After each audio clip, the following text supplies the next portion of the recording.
eto naman yung pinaputok.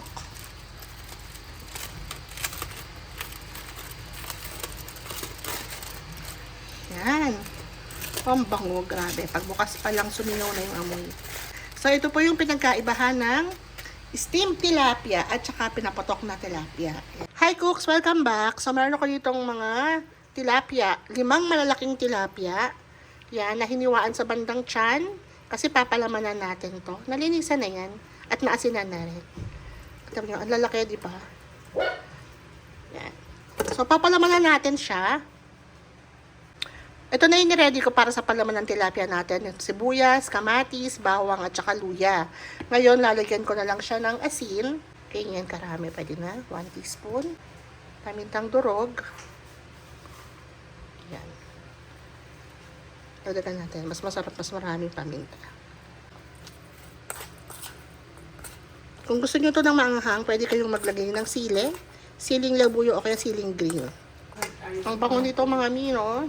Ito yung pinapalaman pag nag-iihaw tayo ng bangus, ng tilapia, or kahit anong malaking isda. Ito yung pinapalaman, di ba? Pero hindi tayo mag-iihaw ngayon. Ibang luto gagawin natin.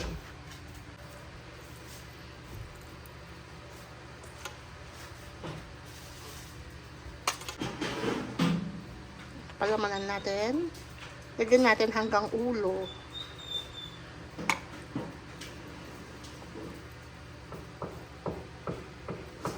Ganyan. Ganito yung mga masarap baunin kapag may outing kayo, di ba? Pag magsiswimming kayo, kaya naman pag may birthday, mag-iihaw kayo ng isda, palamanan nyo nito para malasa. Kapag maglilis pala kayo ng tilapia o kahit anong isda, tatanggalin nyo yung dugo dyan sa gitna. Kakayurin yung ganyan, no, para maalis yung lansa.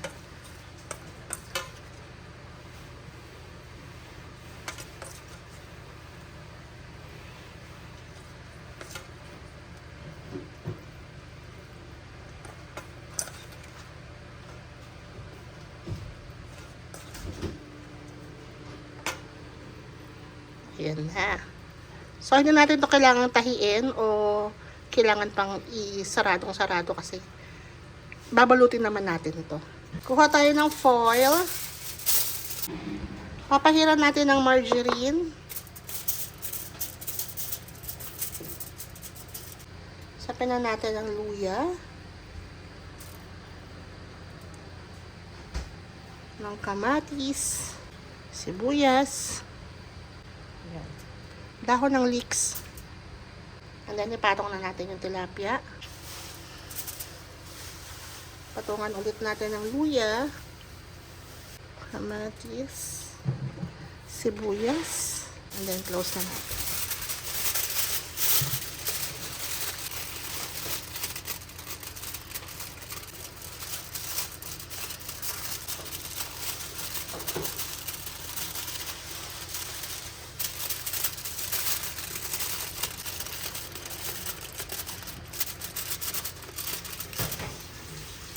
Ayan.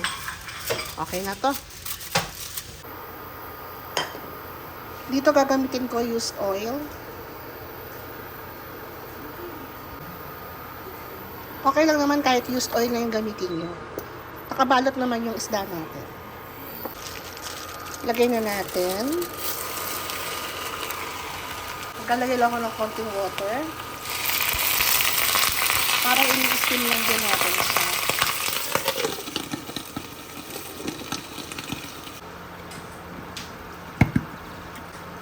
Pumapatok-patok na siya mga mi. Kaya siya tinawag na pinapatok. Yan o. Tapos lumulobo na rin yung foil niya. Kapag ganyan, pwede na yan. Wait muna natin kumigil yung pagkulo sa loob bago natin siya tanggalan ng takip.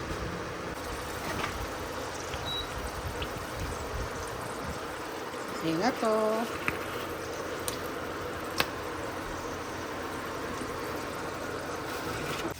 So, dito mga mi, dito natin iluluto yung steamed tilapia natin. Iyon na natin siya. And then, hayaan natin muna siyang kumulo. Pan natin para sandali siyang kumulo. Para naman po sa steamed tilapia, Ganon din, lalatagan natin ng luya, leeks, kamatis. Optional naman po yung kamatis, pero wag na. Sibuyas.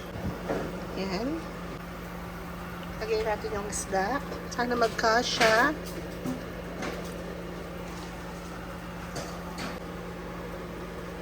Yan.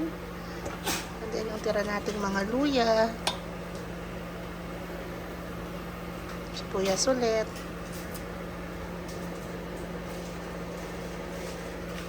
Kamatis. Toppings lang natin. Para hindi sayang. Lagyan natin dito. Maluluto din siya dyan. Mix ulit. Konting asin.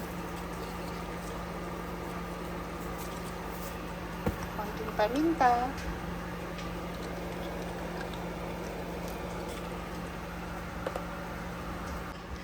So, habang hinihintay natin ng steamer, gawa naman tayo ng sauce para doon sa steamed fish natin. So, gagamit tayo ng Likam Key Filipino Style Soy Sauce. I-try nyo itong soy sauce na to, hindi ito masyadong maalat. Tansyahan lang. Siguro mga 3 kutsara yan. Gagamit tayo ng Likam Key Vegetarian Stir Fry Soy Sauce. Ayan. Ito yung magbibigay ng parang umami taste. 1 kutsara lang. Gamit tayo ng Likam Key Sesame Oil. Ayan. Para ito yung magbibigay ng restaurant quality na lasa. Ayan. 1 kutsara. And to balance the flavor, maglalagay tayo ng 1 teaspoon ng sugar. So, optional po yan ha, kung ayaw yung mag-sugar. Okay lang naman. Pero mas masarap kapag meron. Haluin natin mabuti. So, ayan, kumukulo na yung steamer.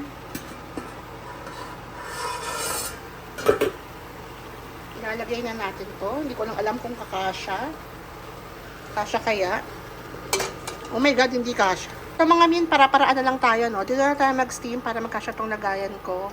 And then, kumulo na yung tubig natin kanina. Sinalan ko lang dito. Ngayon, tatakpan ko. And then, steam natin siya ng 20 minutes. Okay na to, mga mi.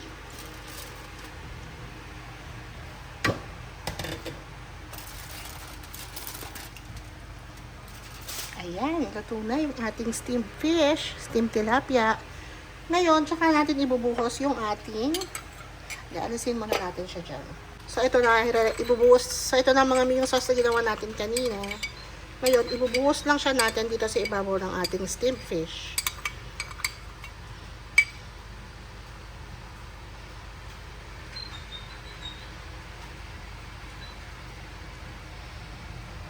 Yan. Ito naman yung pinaputok.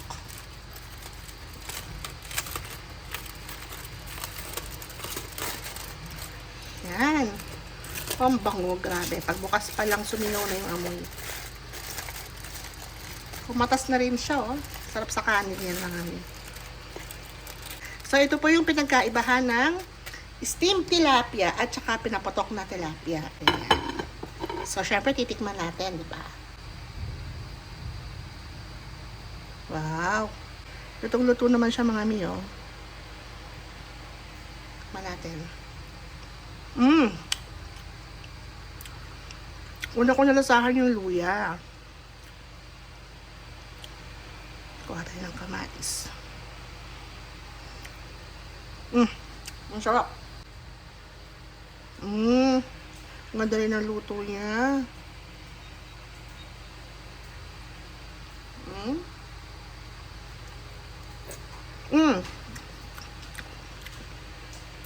Nagdagdag ng sarap yung ginawa nating sauce. Sabayan natin ng sibuyas.